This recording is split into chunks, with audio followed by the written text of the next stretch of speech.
నీ పాదాలకు మూవల్ల నా అడుగులు సాగాలమ్మా, నీ పెదవుల చిరునవ్వుల్లా నా ఊపిరి వెలగాలమ్మా.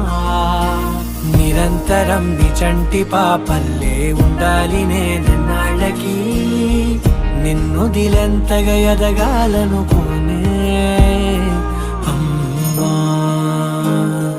అణువణువణు నీ కొలువే అమ్మా, ఎదసడిలో శృతిలయలు నువ్వే అమ్మా.